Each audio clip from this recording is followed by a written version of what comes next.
A graça e a paz de Jesus Cristo. Seja muito bem-vindo a este canal que compartilha leituras, estudos, meditações e reflexões com base nos capítulos da Bíblia. Se você gosta de estudar a palavra de Deus e caiu aqui nesse vídeo, eu te convido a se inscrever no canal e a apertar ali no sininho para você receber as notificações sempre que o canal divulgar um novo vídeo. Neste canal, nós estamos meditando nos livros da Bíblia, capítulo por capítulo. Então, hoje nós vamos meditar em Eclesiastes no capítulo 10.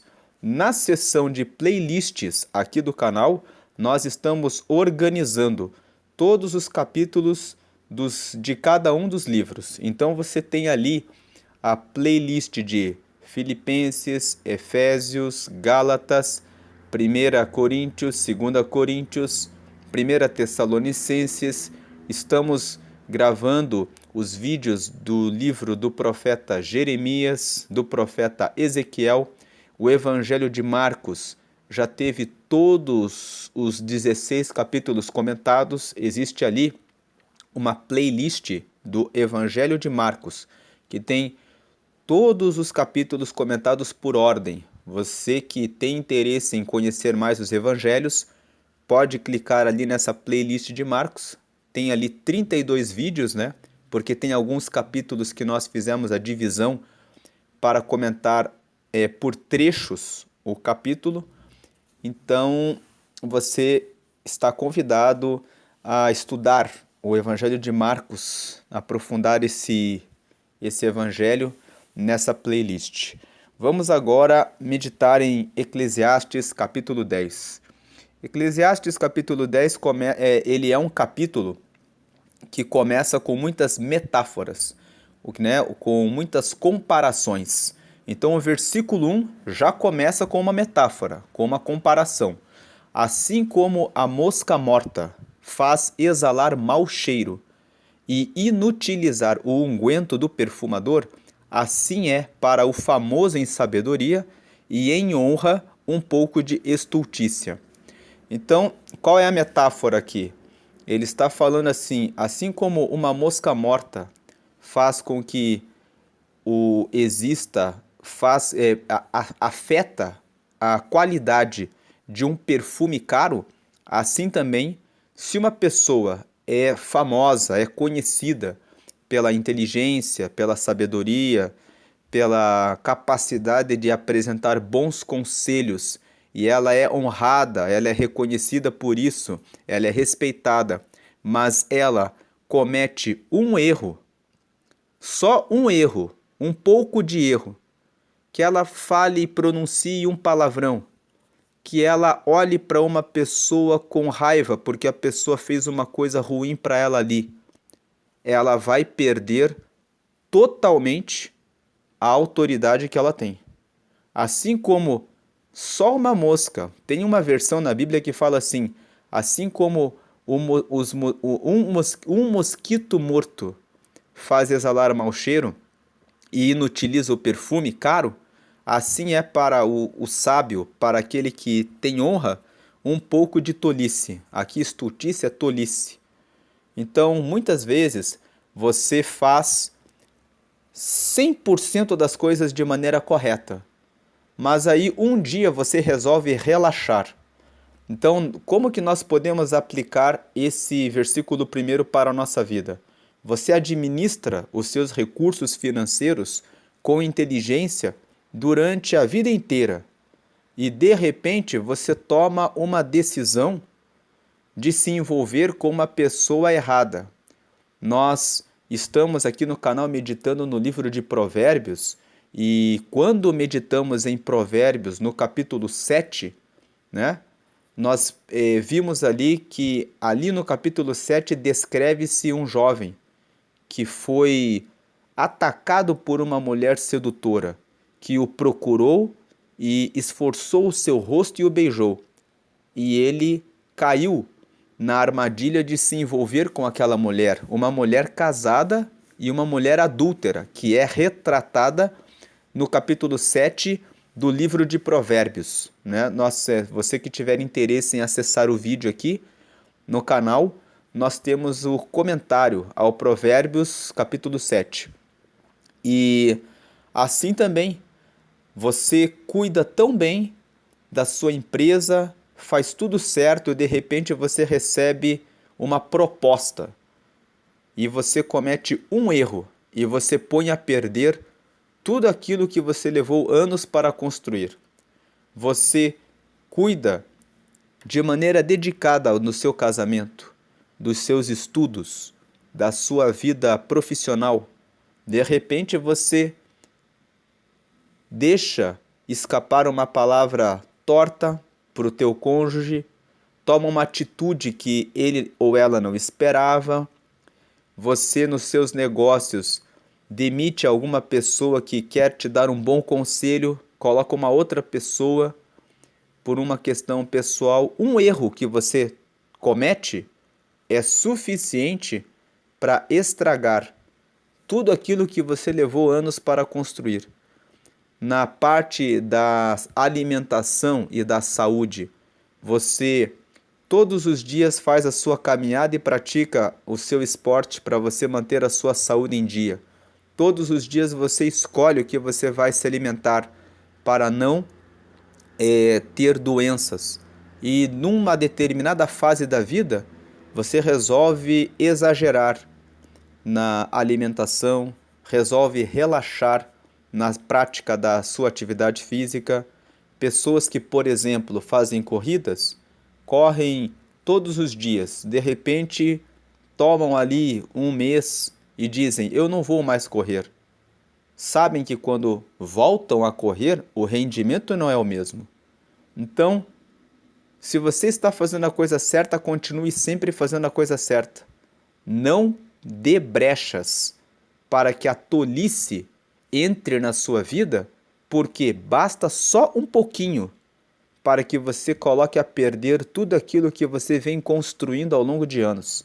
No seu casamento, nos seus relacionamentos, nas suas amizades, na amizade que você tem com os seus filhos, com os seus netos. É muito importante que você sempre mantenha a postura correta, sábia, porque as pessoas são muito julgadoras. É muito fácil para o ser humano apontar o dedo e dizer: ele fez isso de errado. Você faz 99,99% de coisas corretas. Depois você um dia fala uma palavra que não devia ter dito, coloca uma palavra de maneira inadequada, toma uma decisão com relação à compra de alguma coisa e de repente as pessoas julgam você para sempre em razão daquilo que você fez. Então tome cuidado, não deixe que pequenas coisas venham atrapalhar a sua vida, aquilo que você está construindo. Versículo 2: o coração do sábio está à sua mão direita, mas o coração do tolo está à sua esquerda. Mais uma vez, o capítulo 10 de Eclesiastes usa uma metáfora, usa uma comparação. Ele fala assim: o coração do sábio está à sua mão direita, mas o coração do tolo está à sua esquerda. A maioria das pessoas tem como mão forte, o braço forte, a mão direita. Os canhotos, eles são em número menores. Então, como a grande maioria das pessoas usa o braço direito, Salomão aqui usa essa comparação, que a mão direita seria a mão mais forte, a mão que você consegue realizar as atividades com mais destreza, com mais perfeição, com mais acerto. E ele fala: o coração do sábio está na sua mão direita. Em outras palavras, o sábio, ele tem destreza, ele tem inteligência emocional, ele tem controle sobre o seu coração. O sábio, ele consegue pegar o próprio coração e manejar, colocar o coração para onde o coração tem que estar. O coração aqui não é apenas o coração, sentimento, emoção, mas o coração aqui também engloba a razão, a inteligência. O sábio, ele não se ira facilmente. Antes dele ficar com raiva ou com ira, ele pensa nas suas emoções, nos seus sentimentos.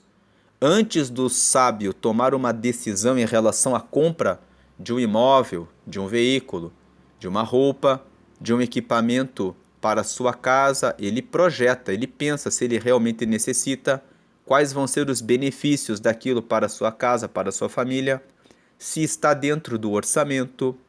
O coração do sábio analisa a administração do tempo. Ele vai dizer: eu preciso reservar um tempo para a prática dos exercícios físicos para manter a minha saúde em dia. Eu preciso reservar um tempo para escolher aquilo que eu vou alimentar-me, para que eu tenha saúde. Vou cuidar da minha dieta, das horas em que eu vou me alimentar.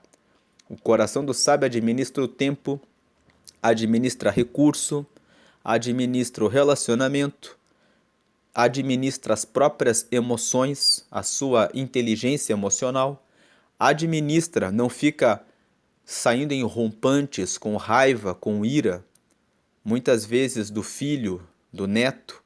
O coração do sábio entende que as outras pessoas podem ser muito diferentes delas e podem ter valores muito diferentes e é preciso respeitar os limites entre as pessoas. Se aquela pessoa não pensa como você, você não precisa convencer aquela pessoa a pensar como você. Você pode deixar de conviver com essa pessoa, colocar outras pessoas no seu círculo de amizades, no seu círculo de relacionamentos, que sejam mais conforme aquilo que você acredita, aquilo que você planeja, que você projeta para a vida. Mas o coração do tolo está à sua esquerda. À esquerda, então, se você é canhoto, se você é canhota, pode ler assim: o meu coração tem que estar de acordo com a minha mão esquerda, porque é a minha mão mais forte. Assim, a minha mão esquerda é a mão que eu uso para escrever, é a mão que eu uso para carregar as coisas, é a minha mão principal. Então, o seu coração, a sua inteligência, os seus pensamentos têm que estar têm que ser administrados da mesma forma como você usa a sua mão esquerda, com destreza, com precisão e com correção. Mas o coração do tolo está à sua esquerda. Então, se você é destro, leia assim: o coração de quem é tolo, de quem tem falta de sabedoria, está entregue na sua mão esquerda. Para quem é destro, a mão esquerda é a mão mais fraca. Para quem é canhoto, canhota, a mão direita é a mais fraca. Então, quando o texto fala o coração do tolo está à sua esquerda, significa o coração do tolo está na parte mais fraca de correção, precisão, exatidão, capacidade de perfeição. O tolo não administra sua inteligência emocional, não administra recurso, tudo é desorganizado, não administra o tempo, come de qualquer maneira. Tem muitas pessoas que vivem só se alimentando de comidas rápidas e enquanto são jovens não há problema algum, mas no decorrer dos anos isso pode gerar problemas de saúde. Tem pessoas que se envolvem em bebedices, com cigarros, com glutonarias, comem em excesso. Tudo isso traz problemas futuros. Então, aqui está uma segunda metáfora, né? Que o coração do sábio está na sua mão mais forte, está no seu controle, mas o coração do tolo está fora do seu controle.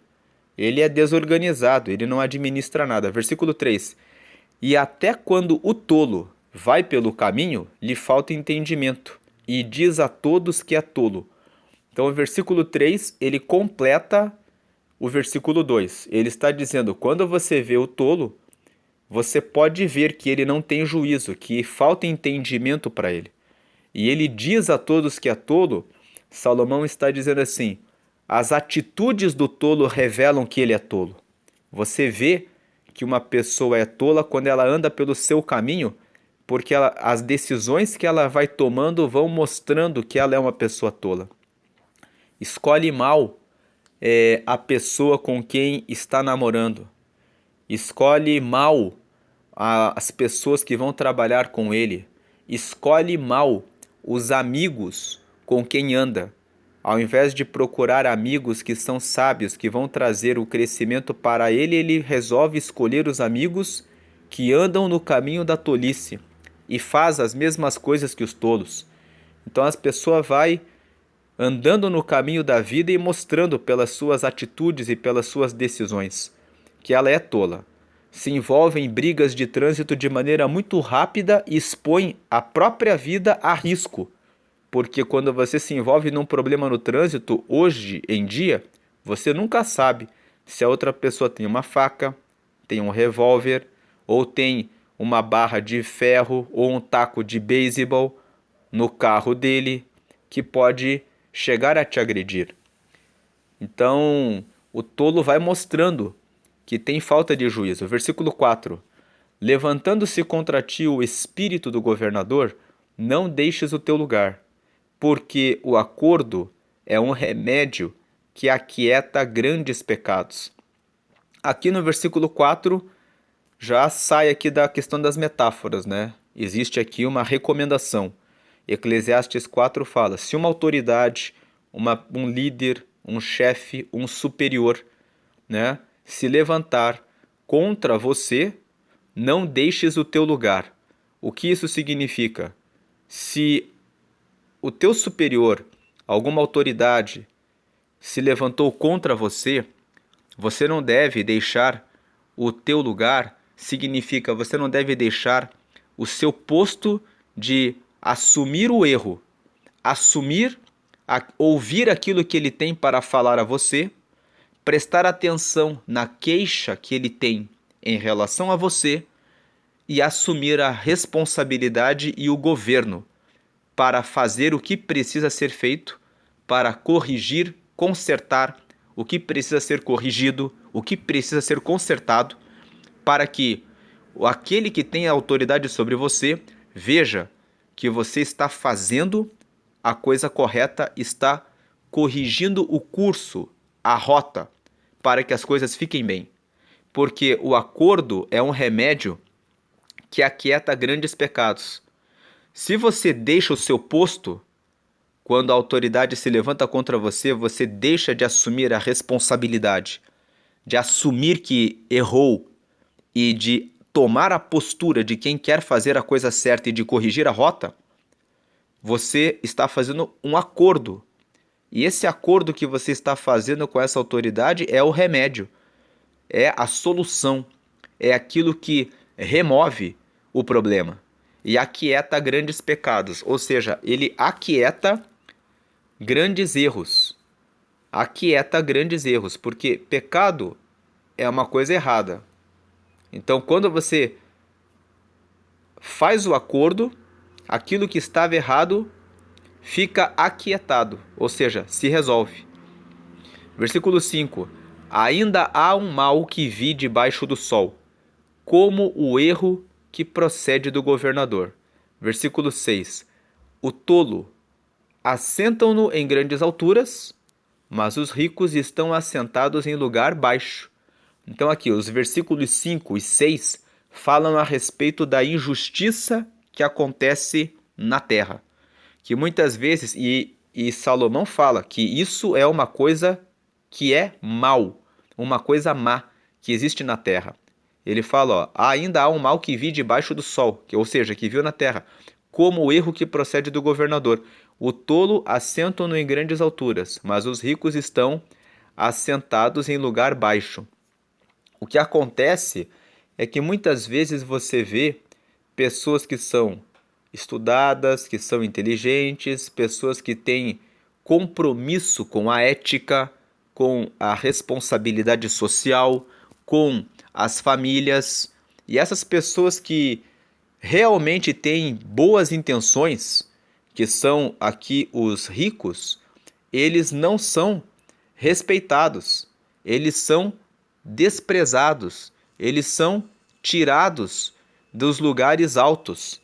E as pessoas que ocupam os cargos de governo, que ocupam a liderança, que são as grandes alturas, são ocupados por pessoas que você vê que não são tão inteligentes, que você vê que são pessoas que não se dedicaram tanto, que não estudaram, que não fizeram a sua parte, mas que foram colocadas ali. E isso é uma coisa que acontece na Terra.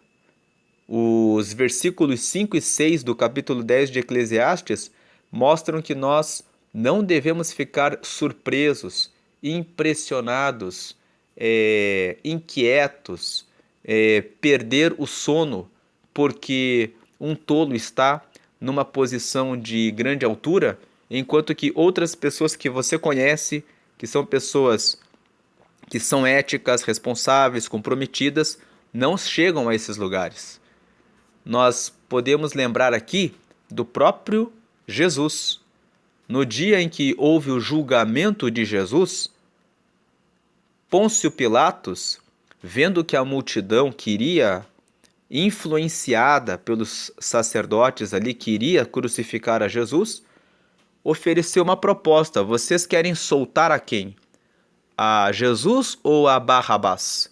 E Barrabás era um salteador, era um ladrão que todos conheciam.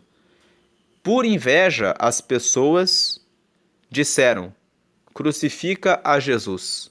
Então, muitas vezes, você é uma pessoa comprometida com a verdade, com a justiça, com a correção, mas as pessoas que escolhem se incomodam com o fato de você fazer as coisas certas e de você ser o correto, e só para que você não esteja nesse lugar, elas preferem colocar um tolo. Fala: podemos colocar qualquer pessoa, menos ele, menos ela, porque ele e ela são muito certinhos, ele e ela são muito exemplares. Nós não suportamos pessoas que são tão corretas, exemplares, éticas, tão certinhas para ficarem sobre nós. Preferimos um tolo a essa pessoa que é tão correta, tão perfeita. Nós não queremos essas pessoas. Então, muitas vezes, você vai ser recusado e vai ser rejeitado, mesmo fazendo a coisa certa, porque as pessoas guardam raiva de quem faz as coisas certas. O mundo, ele é um lugar injusto. É um lugar que muitas vezes a injustiça prevalece sobre a justiça. Assim como ocorreu com Jesus, em que as pessoas preferiram soltar Barrabás a soltar ele, porque estavam na verdade com inveja dele. Disseram: todos, menos ele, porque ele está revolucionando, transformando, trazendo verdade.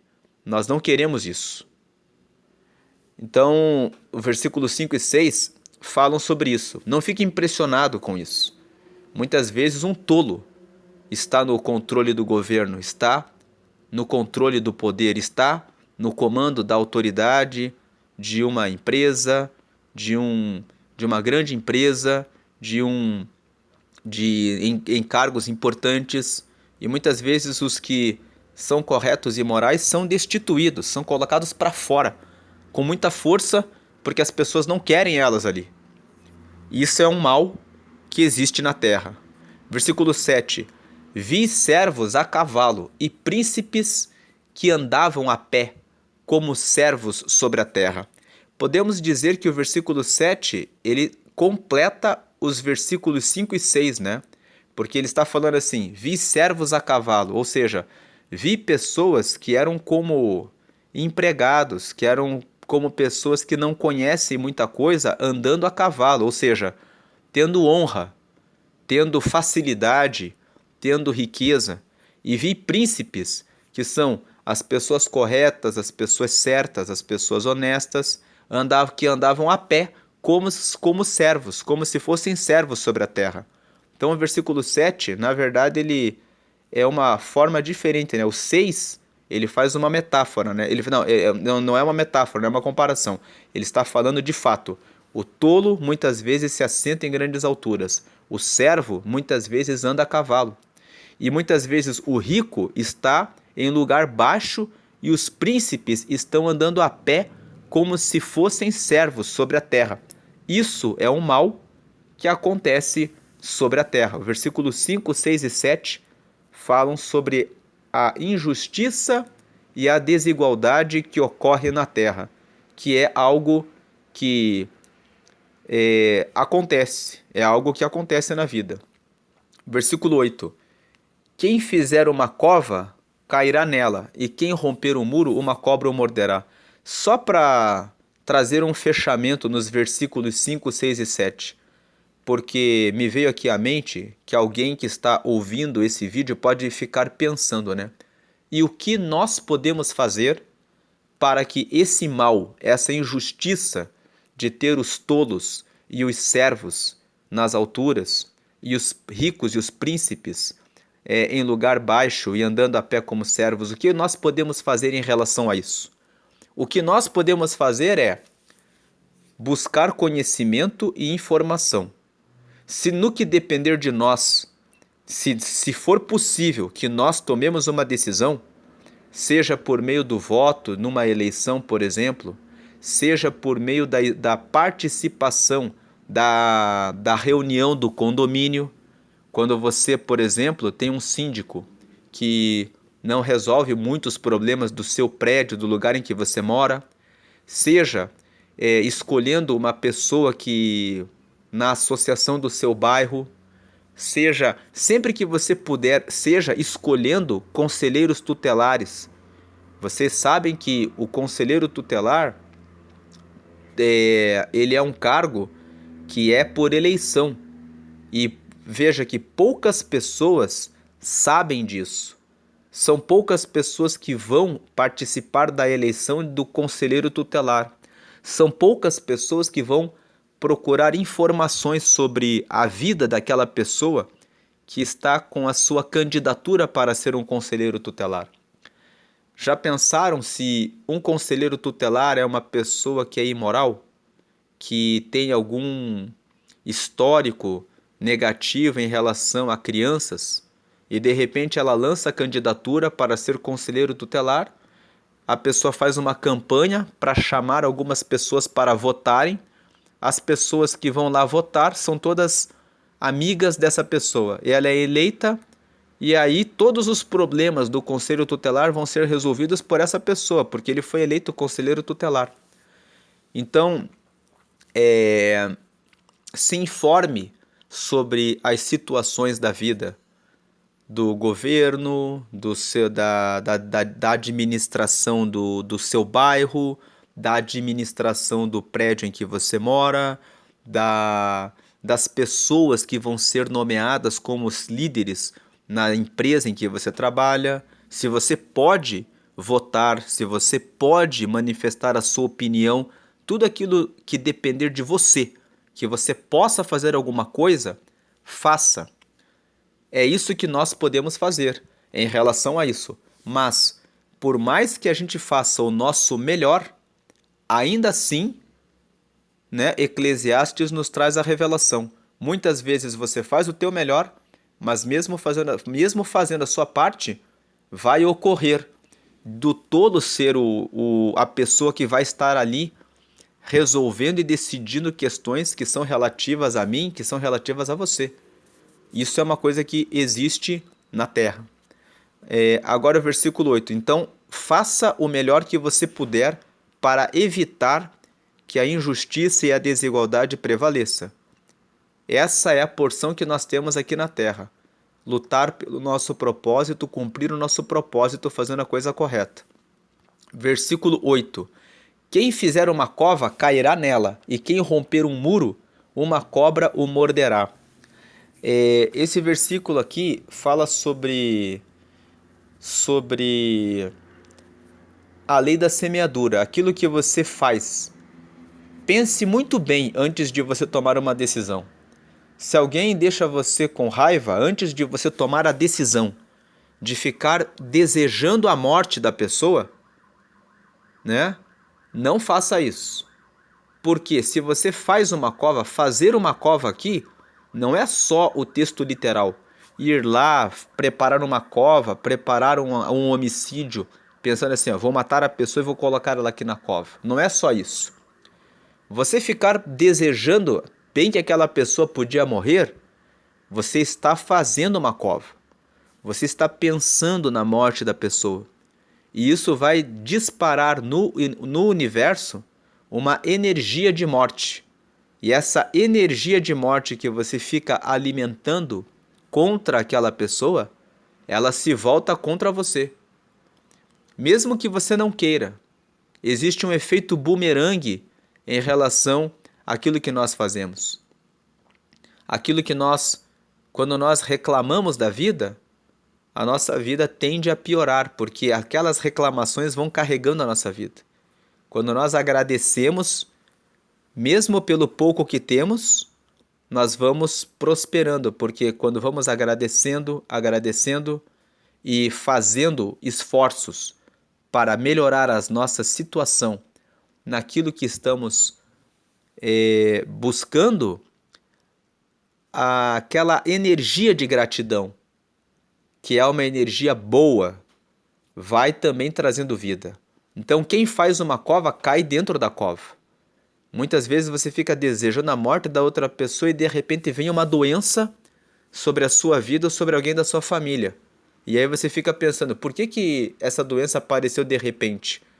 Você está alimentando uma energia de morte. Está abrindo uma cova contra outra pessoa que muitas vezes até fez mal para você. Mas o importante nessa vida é perdoar para que a sua vida ande bem. Quanto mais rápido você perdoar aqueles que fazem mal a você, mais rápido você joga para fora todo tipo de carga e de energia que pode trazer prejuízo para você. Quem romper um muro, uma cobra o morderá. Tem muros que você não deve romper. Tem aquele muro que você colocou para não conversar com aquele vizinho, com aquela pessoa que faz a coisa errada, com o homem que fica dando em cima de você ou com aquela mulher que é imoral, que fica buscando uma forma de derrubar você no seu casamento. Então você precisa colocar muros para tudo aquilo que faz mal, para tudo aquilo que é ruim para a sua vida. Se você rompe esse muro em relação ao seu vizinho, em relação àquela pessoa que é ruim e que é má, para se aproximar dela, você vai acabar sofrendo dano, porque quando ele fala uma cobra o morderá, é uma comparação. Quando você é picado por uma cobra, você vai à morte. Então, se você romper o muro e aquela pessoa é venenosa, perigosa, pode trazer um mal para você, você vai acabar recebendo esse veneno dessa pessoa. Vai acabar sendo da mesma forma como uma pessoa que é mordida por uma cobra corre o risco de vida se não receber o tratamento e acaba morrendo. Se você romper alguns muros que você precisa colocar, você vai morrer. Você vai ficar como a pessoa que foi picada por uma cobra. Versículo 9: quem acarretar pedras será maltratado por elas, e o que rachar lenha expõe-se ao perigo. Aqui nós estamos também com uma metáfora. Se você vive agredindo as pessoas como alguém que fica atacando pedras nelas, você vai ser maltratado por elas. Se você racha lenha, vamos aqui pensar que a lenha são como você usa a lenha para alimentar o fogo, para que você necessita para se proteger do frio. Vamos entender aqui que as pessoas são como lenhas. Quando você reúne o feixe de várias pessoas, as suas capacidades, o melhor que elas têm, e você se junta com elas, você consegue fazer uma fogueira, você consegue superar o frio. E vamos dizer aqui que o frio são as situações difíceis da vida. são as situações de adversidade. Quando você se reúne com outras pessoas, você, com calor humano, com amizade, companheirismo, troca de ideias, né? Você alimenta contatos que são agradáveis. Você fica bem. Agora, o que rachar lenha, vamos pensar aqui que você maltrata as pessoas, sempre procura o defeito delas, fala palavras negativas para elas. Muitas vezes você fala palavras negativas para o seu filho, para o seu neto. Muitas vezes você não presta atenção naquilo que você fala. O que você tem falado? Diga palavras boas para o seu cônjuge. Preste atenção nas qualidades. Coloque uma lente de aumento nas qualidades e coloque uma... E aí, se você percebe alguma falha, algum defeito, converse, negocie. Seja amoroso, amorosa com relação a isso. Não rache as pessoas. Se você pega um machado e racha a pessoa no meio, você se expõe ao perigo. Qual é o perigo? O perigo de você ficar solitário, o perigo de você não ter amigos na hora que você precisa de ajuda, o perigo de você não ter a amizade daquela pessoa certa que você sabe que facilmente resolveria e te ajudaria naquilo que você não sabe. Você, né, vai vencer todos esses perigos se você, né, cuidar bem das pessoas. Versículo 10. Se estiver embotado o ferro e não se afiar o corte, então se deve pôr mais forças, mas a sabedoria é excelente para dirigir. O versículo 10 traz uma recomendação. Busque sabedoria em tudo na sua vida. Sabedoria em relação a temer a Deus, colocar Deus em primeiro lugar na sua vida, porque Ele é a fonte de todas as coisas. Foi Deus que criou o mundo, os céus, a terra, o universo, e Ele deixou a Bíblia, a palavra dele, com vários conselhos para que você possa receber instrução para tomar as decisões certas na vida. Então, tema a Deus e busque conhecimento da Bíblia. Leia a palavra de Deus e busque as informações que ela apresenta para cada situação da vida. Busque sabedoria antes de você escolher um namorado ou uma namorada. Veja, primeiro, busque autoconhecimento. Quem você é? Quais são as coisas que você gosta? O que faz com que você se sinta feliz? E procure uma pessoa que tem os mesmos planos, os mesmos projetos. Existem pessoas que seguem uma religião e casam com outra pessoa que segue uma religião totalmente diferente e depois elas entram nesse relacionamento para durar 1-2 anos e depois elas terminam o relacionamento com divórcio e quando você conversa com elas, elas dizem: ah, não estava dando certo porque eu pensei que aquela pessoa ia vir para a minha religião, mas ela não veio e eu achei que ia dar certo porque eu olhei a aparência e eu gostei da aparência da pessoa. Mais do que a aparência, um relacionamento matrimonial exige companheirismo, identidade de propósito, identidade de linguagem. E a religião pode ser um fator muito decisivo na vida de uma pessoa. Se a pessoa quer seguir a Deus, por exemplo, e a outra pessoa não acredita em Deus e muitas vezes fica o tempo todo falando mal de quem acredita em Deus, você pode ter sentido atração física por essa pessoa e pensar que só por esse motivo você, com o tempo, vai conseguir convencer essa pessoa a seguir a mesma religião que você. Seja sábio, não falhe no recrutamento. Quando você está recrutando aquele que vai ser ou aquela que vai ser o seu namorado, a sua namorada, pense: eu preciso de uma pessoa que de fato vai fazer unidade comigo, que vai facilitar a minha vida, que nós vamos andar em unidade de propósito, que vai nos permitir andar na mesma velocidade nessa vida.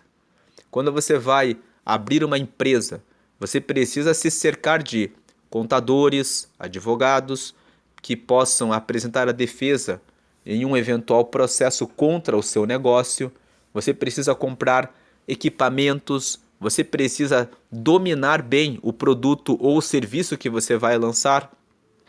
Você tem que buscar sabedoria, porque quando você tem conhecimento, é como o versículo 10 é uma metáfora, né? Se o ferro está embotado, você tem que afiar, e você se estiver embotado e você não afia o corte, você vai ter que usar mais força. Tudo que você não busca sabedoria vai ser pior para você. Por exemplo, quem errou no recrutamento do namorado da namorada, do marido da esposa, tem que pôr força depois no relacionamento para dar certo. Tem que ficar ali fazendo força. Ah, eu tenho que ficar fazendo terapia, tem que ficar ali falando todo dia para fazer isso, para fazer aquilo. Quem acerta no recrutamento já faz a escolha da pessoa que tem unidade de linguagem, vai ter um casamento mais tranquilo, um casamento mais fácil, um casamento em que tudo funciona. Porque você não precisa ficar ali colocando força. Você já usou a sabedoria antes para tomar a decisão. Tem muitas pessoas que não cuidam dos filhos, deixam os filhos jogados. Saiba que se você deixar o seu filho sem ficar perto de você, sem que você use sabedoria para dar o caminho certo, levar na escola bíblica, incentivar a praticar um esporte junto com você, se preocupar em ter pelo menos uma refeição por dia junto com os teus filhos, em que você pode conversar, em que você pode falar para ele, tem que desligar o telefone celular, tem que desligar o computador. Agora é um momento da família, um momento fundamental, né, em que você pode falar, trazer informação, conhecimento para sua família. Você está expondo a sua família a risco. Você está enfraquecendo a sua família. Então, assim como o ferro precisa ser afiado para que ele possa cortar de forma eficiente e com velocidade e com facilidade, é preciso que você busque sabedoria em todos os ramos da sua vida. Sabedoria na escolha do que você come. Sabedoria em como você come. Sabedoria da medida que você come.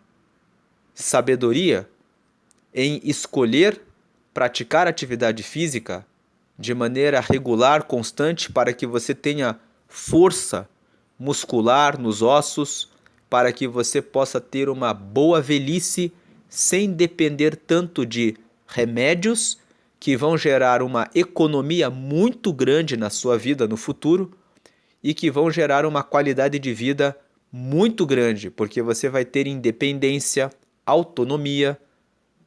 Então, isso é importante. Mesmo você que está com uma idade um pouco mais avançada, você pode começar, converse com o seu médico para fazer uma caminhada de 5 minutos. Você sai, dá uma volta na quadra, uma caminhada, de acordo com as tuas forças, de acordo com os teus limites. Você começa fazendo isso um dia, aí depois você faz um dia sim, um dia não. Você vai perceber que depois de uns 30 dias você vai estar mais forte. E aí você começa a fazer todos os dias. E depois, com o tempo, na medida em que você conseguir, aumente essa caminhada de 5 para 10 minutos. Você que é mais jovem, que tem força, pode fazer caminhadas, pode colocar-se à prova. 5 quilômetros, 10 quilômetros, 15 quilômetros, 21 quilômetros, são as meia maratonas. Ou pode até participar de uma maratona, fazer os 42 quilômetros, mas sempre faça tudo com sabedoria. Faça tudo conforme a sua medida. Faça tudo conforme a sua força.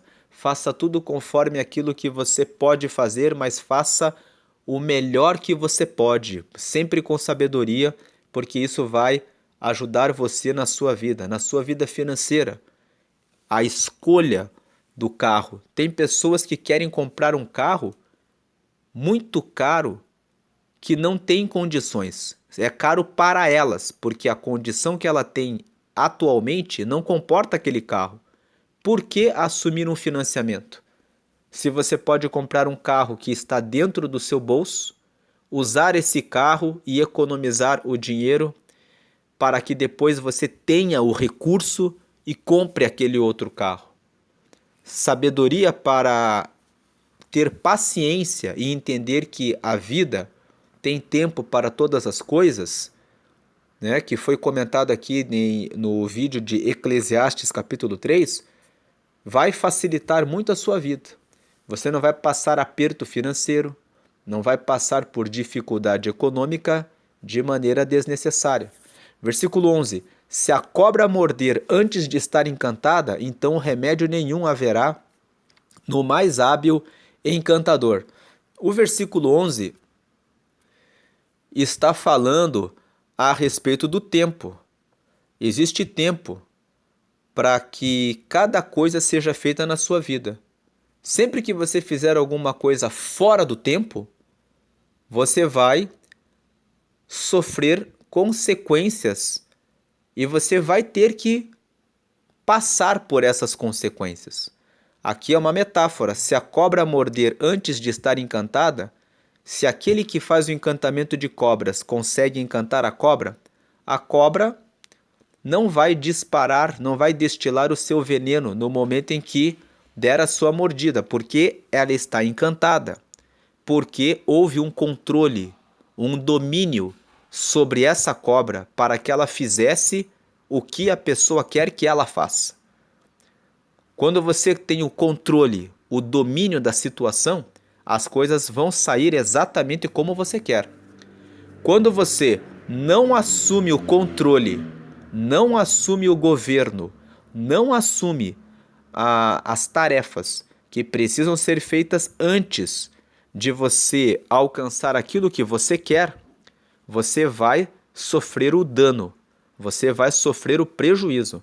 Se você começar a construção de uma casa sem ter feito o cálculo do dinheiro que você precisa antes, você vai passar dificuldades financeiras, vai passar dificuldades emocionais, ansiedade, preocupação, vai ter que procurar um médico em razão do cálculo errado, vai ter incomodação com a sua mulher, com os seus filhos, vai vê-los sofrendo muitas vezes em situações de improvisação porque você não fez o cálculo correto das suas finanças. Então, se você escolhe mal o seu namorado ou a sua namorada, você vai passar situações em que a pessoa vai falar o que você não queria ouvir, a pessoa vai fazer aquilo que você não gosta e você vai estar ali sendo mordido por esse veneno, né? Porque você não assumiu o governo. O versículo 11, quando fala se a cobra morder antes de estar encantada, então remédio nenhum haverá no mais hábil encantador, significa, depois que você tomar a decisão errada, por mais que você contrate o mais hábil contador, o mais hábil economista, o mais hábil administrador de recursos financeiros, o mais hábil, a empresa corretora mais inteligente em administrar dinheiro, depois que você já comprou a sua casa sem ter feito a previsão do recurso, nenhuma dessas pessoas vai te livrar, vai poder te dar o remédio, vai poder te dar a solução. Você vai sofrer o prejuízo. Assim como se uma cobra picar antes de estar encantada, a pessoa vai ter que procurar, vai ter que correr para o pronto-socorro. Vai ter que buscar alguém que tenha aquele antiofídico. Vai ter que ficar alguns dias em repouso, porque foi picada quando não houve governo. Tenha governo em todas as áreas da sua vida. É isso que o versículo 11 está querendo dizer. Versículo 12. Nas palavras da boca do sábio há favor, mas os lábios do tolo o devoram. Versículo 13. O princípio das palavras da sua boca é a estultícia, e o fim da sua boca um desvario péssimo. Versículo 14. Bem que o tolo multiplique as palavras, não sabe o homem o que será, e quem lhe fará saber o que será depois dele? Então, esses versículos 12, 13 e 14 formam um conjunto de versículos que falam a respeito daquilo que nós falamos. Então, aquele que é sábio, nas palavras da boca do sábio, há favor. Quando você fala com o sábio, você recebe sempre um favor. O que é um favor? Alguma coisa que você precisa e você pede para alguém, né? Nós não usamos a palavra por favor. Por favor, você pode abrir a porta? Por favor, você pode me ajudar com isso ou com aquilo? Se você precisa de um favor, se existe alguma coisa que você não sabe, se existe algum recurso que você precisa, busque uma pessoa sábia. Busque uma pessoa que você vê que tem resultados bons e favoráveis. Você está com um problema de casamento, você não vai falar com aquela pessoa que se divorciou 7 vezes. Você não vai falar com uma pessoa que ainda não é casada. Você vai falar com uma pessoa que tem um casamento feliz, que já passou por uma situação parecida e venceu. Essa pessoa tem experiência de como que ela fez para conseguir vencer aquela situação. Você pode conversar com o padre. O padre, ele não é casado, mas como ele estuda a palavra de Deus e como ele é conselheiro de muitos casais, ele já conhece muitas experiências de muitas pessoas e de como elas fizeram para resolver aquela situação. E o padre também tem o conhecimento da Bíblia, as orientações do Senhor para resolver situações de finanças, de ira, de trabalho. E esse conjunto de conhecimentos é o que dá autoridade para que o padre, ou até mesmo um líder da célula da sua igreja, que administra muitas pessoas, pode lhe ajudar. Então, não podemos ser tão fechados a ponto de pensar que uma pessoa precisa ser casada para que possa trazer conselhos para uma pessoa que é casada. Então, o que é importante é que aquela pessoa tenha sabedoria e que você veja, identifique, essa pessoa tem bastante conhecimento, experiência, já ouviu muitas histórias, já resolveu, já ajudou outras pessoas a resolverem essa situação.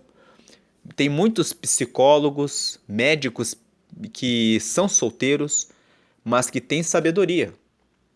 E na sabedoria, advogados que já trabalharam em muitos processos, muitas vezes, veem como que as coisas se resolvem, que têm, pelo trabalho que exercem, conhecimento para poder ajudar você. Então busque sabedoria. Nas palavras da boca do sábio há favor, há ajuda, há alguma coisa de útil, de bom. Mas os lábios do tolo o devoram, porque o tolo só fala coisas que não fazem sentido e coisas que vão trazer destruição. Quando o tolo fala, ele fala assim, mas os lábios do tolo o devoram, devoram o próprio tolo. O tolo fala tolices, ele faz tolices, ele fala, dá conselhos tolos para ele mesmo e ele segue os próprios conselhos tolos. Então o que acontece para ele? Ele mesmo é devorado por aquilo que ele fala. O princípio das palavras da sua boca é a estultícia, ou seja, quando o princípio das palavras aqui, nós podemos ler assim, quando o tolo começa a falar, que é o princípio, ele começou a falar, ele já começa a falar tolice. O princípio das palavras da sua boca é a estultícia, é a tolice. E o fim da sua boca, um desvario péssimo. Desvario é loucura. Então ele começa falando coisas tolas e termina falando loucuras. É isso que o versículo 13 está dizendo. E o versículo 14 fala, ainda, aqui nessa versão está bem, mas podemos colocar assim, ainda que o tolo multiplique as palavras, ainda que ele tente, que ele fale, tentando apresentar alguma coisa útil, não sabe o homem o que será. Ele não sabe o que vai acontecer. Ele não tem sabedoria para saber como as coisas vão caminhar, porque ele não tem sabedoria, ele é tolo. E quem lhe fará saber o que será depois dele? Essa parte final do versículo 12, do versículo 14 é um desafio, né? É uma pergunta assim, quem que vai fazer o tolo saber que ele está errado? saber que o que vai acontecer depois dele é uma coisa ruim porque ele não está vendo direito. Quem que vai convencer ele? Versículo 15. O trabalho dos tolos a cada um deles fatiga, pois não sabem como ir à cidade. Mais uma vez aqui, né, os versículos 12, 13 e 14 falam a respeito daquilo que o tolo fala e falam a respeito daquilo que o sábio fala. O versículo 15, ele completa a questão do tolo com relação ao trabalho. Ele fala assim: o trabalho dos tolos a cada um deles fatiga. Como o tolo é aquele que não busca sabedoria, não busca conhecimento para fazer as coisas, ele tem que pôr mais força. Nós podemos relacionar esse versículo 15 com aquele versículo aqui, do versículo 10, que fala aqui, ó, se estiver embotado o ferro e não se afiar o corte, então se deve pôr mais forças, mas a sabedoria é excelente para dirigir. Então, lendo o 10 junto com o 15, o trabalho dos tolos, como é feito sem sabedoria, ele tem que pôr mais força. Ele não afia o ferro, ele não afia a ferramenta, ele não busca conhecimento. Então ele vai ter trabalho dobrado, triplicado. Vai ter que muitas vezes ficar madrugadas adentro porque ele não sabe o que ele tem que fazer. A falta de conhecimento, que é característica do tolo, que não busca conhecimento, faz todo o trabalho dele ser mais pesado e mais difícil. Ele não sabe como chegar à cidade. Ou seja, isso aqui é uma forma, é uma metáfora, uma comparação, né? Se você falar para o tolo assim, como que eu chego daqui na cidade? Ele não, né, é uma forma de dizer, ele não sabe o caminho para alcançar os objetivos dele. Versículo 17.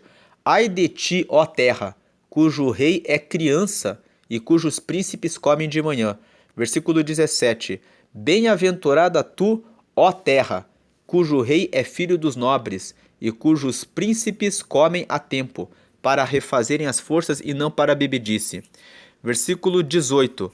Pela muita preguiça se enfraquece o teto, e pela frouxidão das mãos goteja a casa. Esses 4 versículos aqui estão falando a respeito de governantes, né? Quando ele fala, ai de ti, ó terra, cujo rei é criança, ele está querendo dizer assim, ai do país, da nação, que escolhe como rei alguém que não tem conhecimento. Uma criança fala de pessoas inocentes, fala de pessoas que ainda estão aprendendo, que ainda estão em desenvolvimento. Um adulto é aquele que já cresceu, já viveu, já aprendeu e tem capacidade de resolver problemas. Uma criança é alguém que depende, alguém que precisa de alguém que ajude ela nas suas necessidades básicas, na alimentação, no cuidado da saúde, no ensinamento da educação. Então, se você tem um governante, um líder, alguém que é como uma criança e cujos príncipes comem de manhã, ou seja, você tem príncipes, pessoas que lideram, ministros, auxiliares da empresa que comem de manhã, ou seja, que quando acordam, a primeira coisa que pensam é só em comida, só pensam, e comida aqui significa prazer. As pessoas que só pensam no seu próprio prazer, no seu próprio interesse, não tem comprometimento.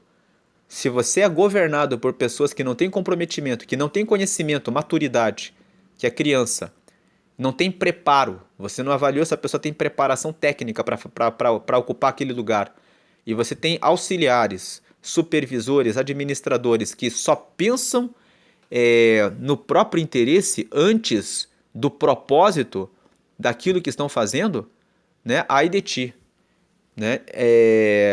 Tem pessoas que, por exemplo, abrem uma empresa e elas, ao invés de investirem no capital da própria empresa, começam a usar o dinheiro para comprar um carro bem caro, compram uma casa bem cara, começam a usar roupas muito caras que a empresa ainda nem gerou aquele volume de riqueza, mas a pessoa já está usando o dinheiro antes de alimentar o próprio negócio, para que o negócio cresça, para que ela comece a extrair os benefícios mais tarde. E logo elas quebram. Em 2, 3 anos elas vão à falência. Vão à falência porque comem de manhã. Comem, acordam já pensando, vamos ver qual foi o lucro que a empresa deu e já vamos usar. Versículo 17. Bem-aventurada tu, ó terra, cujo rei é filho dos nobres e cujos príncipes comem a tempo, para refazerem as forças e não para a bebedice.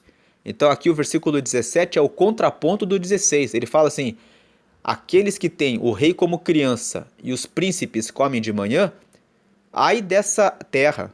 Por outro lado, a terra que tem como rei filho dos nobres. Aqui nobre não é aquela pessoa que é rica, que anda bem. O nobre aqui deve ser lido como aquela pessoa que tem valores nobres, que tem sabedoria, que tem conhecimento, que tem ética, que tem moral, que busca respeitar o tempo das coisas, que administra bem tudo aquilo que faz.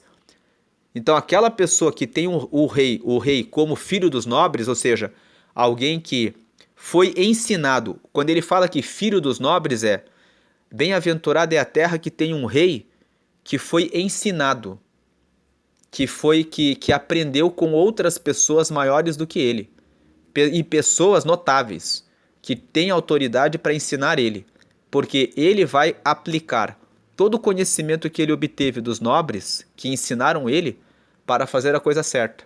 E ele vai ter príncipes que comem a tempo, ou seja, que sabem como administrar os recursos, que sabem que tudo tem o tempo certo de fazer, para refazerem as forças e não para a bebedice, ou seja, são pessoas que não se entregam à bebedeira. Versículo 18: pela muita preguiça se enfraquece o teto, né? E pela frouxidão das mãos goteja a casa. Você precisa ter pujança em tudo que você faz. O que é pujança? Pujança é a capacidade de você puxar as coisas. Você tem que desenvolver essa capacidade, ver o que precisa ser feito e fazer. Se você fica sentado, fica na cama, fica dormindo, deixa tudo para depois, na procrastinação, preguiça também envolve procrastinação, deixar o que tem que ser feito para depois sempre. Então você vai enfraquecer o teto. O teto, né, é o lugar que dá a cobertura, que dá a proteção contra o calor, contra a chuva, contra o inverno. Então, se você é muito preguiçoso, não faz o que tem que ser feito, não estuda o que tem que estudar, não acorda cedo, não pratica o esporte que tem que praticar, você vai ficar com problemas na saúde, vai ter que tomar medicamentos. Isso é a fraqueza do teu teto, a cobertura, né, que te dá conforto. Você não vai ter conforto, você vai viver com desconforto. Desconforto no corpo, o desconforto de ter a chuva entrando na sua casa, de ter o sol batendo na sua cabeça, de ter o frio batendo na sua casa porque você não tem teto, é uma metáfora, é uma comparação. É a mesma coisa que você ficar com os seus ossos fracos e você não ter força para caminhar. Você vai passar por desconforto, vai ter que ficar indo no médico, vai ter que ficar tomando remedicação. Por quê? Por causa da preguiça. Mas correr é muito chato, caminhar é muito chato. Tem que acordar cedo, tem que colocar uma roupa, tem que ir lá no parque, tem que dar uma volta na quadra, tem que andar, tem que correr, tem que treinar, né? Você tem que fazer isso. Se você der lugar para a preguiça, se você der lugar para o trabalho do exercício no seu corpo, você vai ter depois o conforto. O conforto de poder ficar na sua casa, de não ter que ficar tomando medicamentos, de ter uma saúde abençoada. Você vai ter esse conforto. Mas se você tiver a preguiça, você vai ficar como uma pessoa que chove dentro da sua casa. Você vai ficar numa situação de desconforto. E pela frouxidão das mãos goteja a casa. Então, se você é frouxo nas suas mãos, ou seja, não põe as suas mãos, a sua vida em direção ao que tem que ser feito, a sua vida vai ser ruim. Imagine uma goteira na sua casa. Não existe, né? É horrível. Você vê aquele gotejamento, aquele barulho da goteira na sua casa. Ele vai entrando aos poucos e vai destruindo as coisas que vão sendo molhadas ali.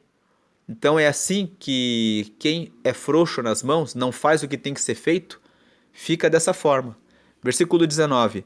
Para rir se fazem convites, e o vinho alegra a vida, e por tudo o dinheiro responde.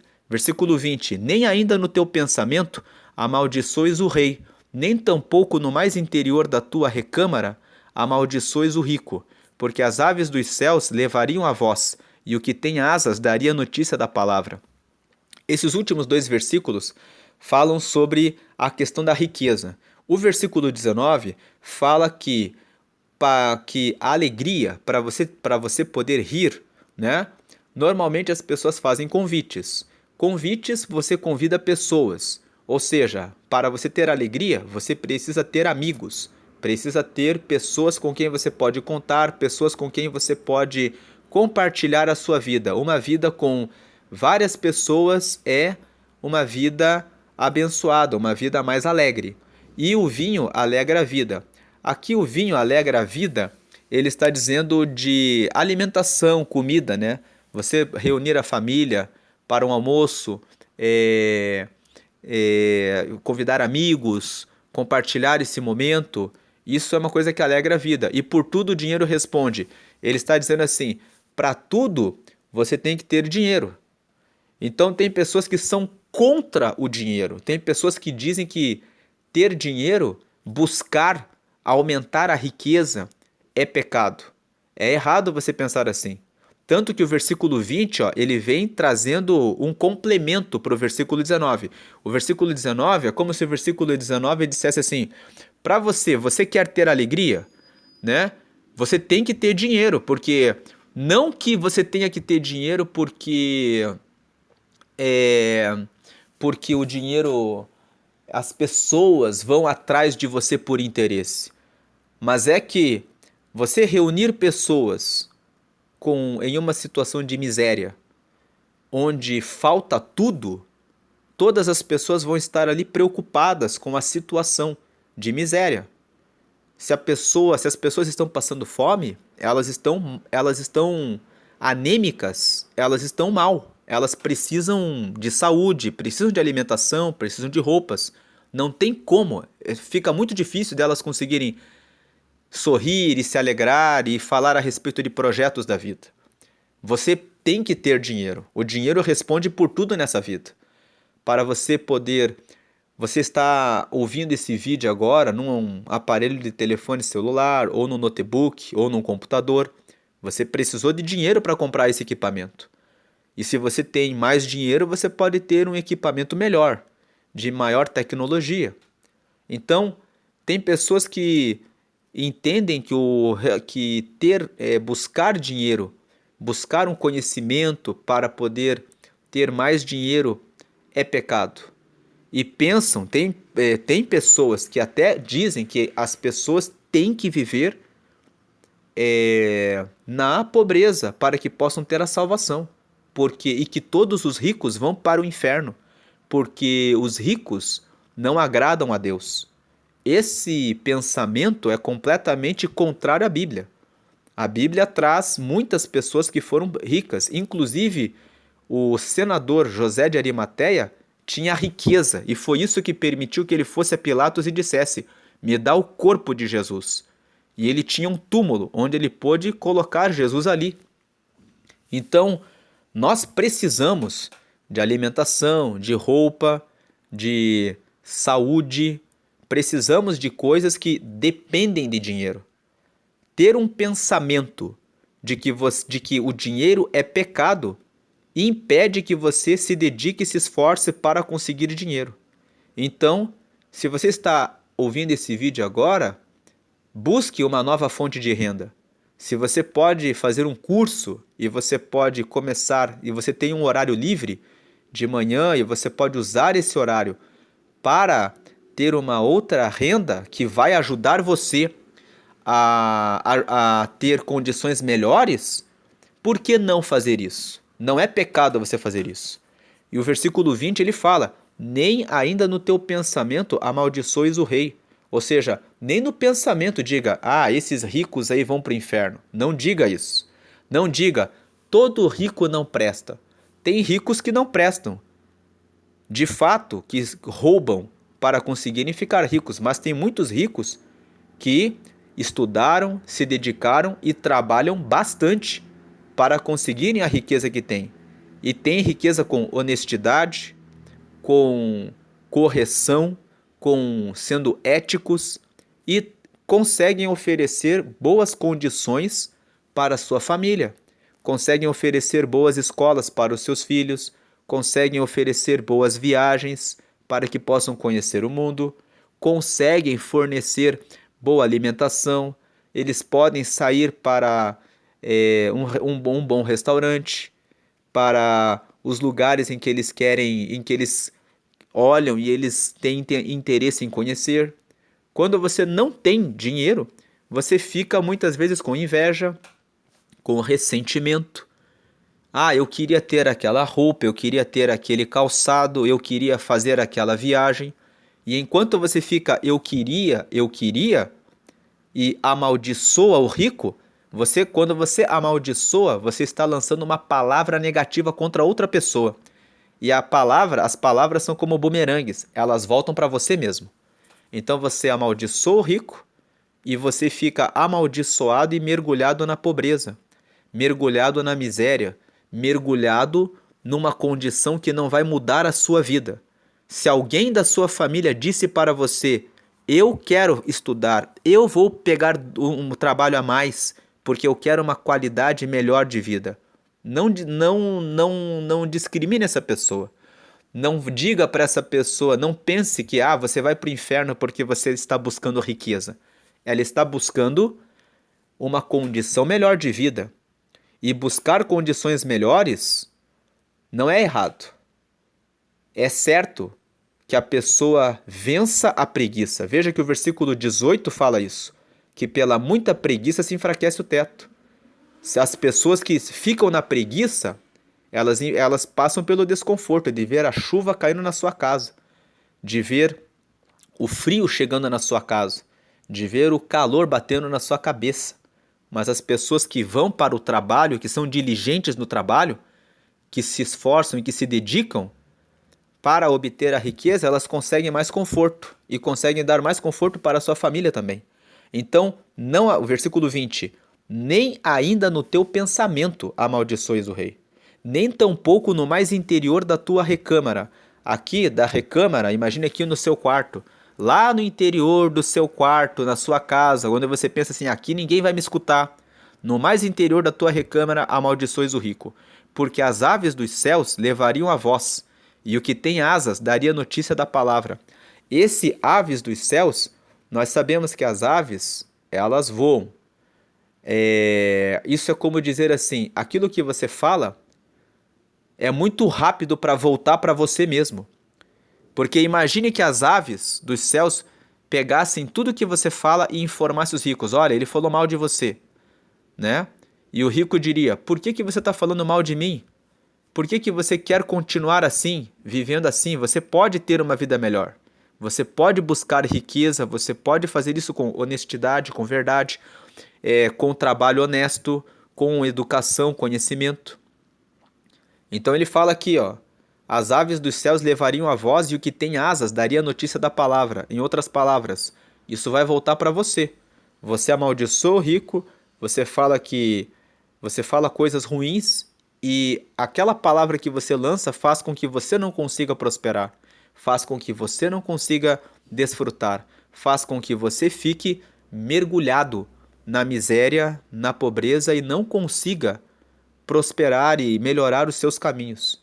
Ao invés de pensar assim, pense, a riqueza vem de Deus. O próprio texto de Ageu, capítulo 2, versículo 8, Deus fala assim, minha é a prata e meu é o ouro.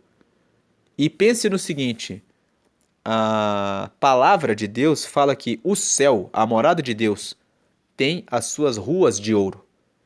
Quando nós ouvimos isso, quando nós lemos isso na palavra, nós dizemos que Deus é rico, que Deus ele é o dono do ouro, ele é o dono da prata. E Deus é um Deus de prosperidade, de riquezas. O que Deus não é um Deus que fica preso, mergulhado nas riquezas, porque Deus ele se preocupa com os seus filhos, com o relacionamento, com a amizade, com a intimidade com os seus filhos. Então, se você é amigo de Deus, se você entende o amor a Deus e você não se apega às coisas ligadas à riqueza, então você pode desfrutá-las. As coisas dessa vida foram feitas para desfrutar. Elas não foram feitas para serem adoradas e amadas. Amar a riqueza é o pecado, mas a riqueza não é o pecado. A riqueza deve ser buscada para que se possa fazer convites, para que se possa ter uma mesa em que você pode oferecer bons alimentos, para que você possa ter bons relacionamentos, né? Para que você tenha provisão de roupa, de alimento, educação, saúde, tudo aquilo que você precisa. Por tudo o dinheiro responde. Para tudo nessa vida se precisa de dinheiro. E é a falta de dinheiro que é o problema. Por isso, não se deve nunca amaldiçoar o rico, porque amaldiçoar o rico é expressar ressentimento, mágoa, raiva, inveja da vida que se tem. Olha para a vida que se tem e pensa: como eu posso fazer para conseguir mais dinheiro? Com mais dinheiro, eu vou conseguir comprar um telefone melhor, um notebook melhor, o carro melhor, vou poder comer melhor, vou poder cuidar melhor dos meus filhos, da minha família. Então, não amaldiçoe o rico. Entenda isso, e que é o amor à riqueza que é o mal, mas não a riqueza. Deus abençoe a todos. Se essa palavra fez sentido para você e você lembrou de alguém que precisa de alguma dessas palavras que foram meditadas aqui, compartilhe o vídeo. E se você não está inscrito no canal, se inscreve para receber as notificações dos próximos vídeos que nós estamos postando aqui nesse canal. Deus abençoe a todos, na paz de Jesus Cristo.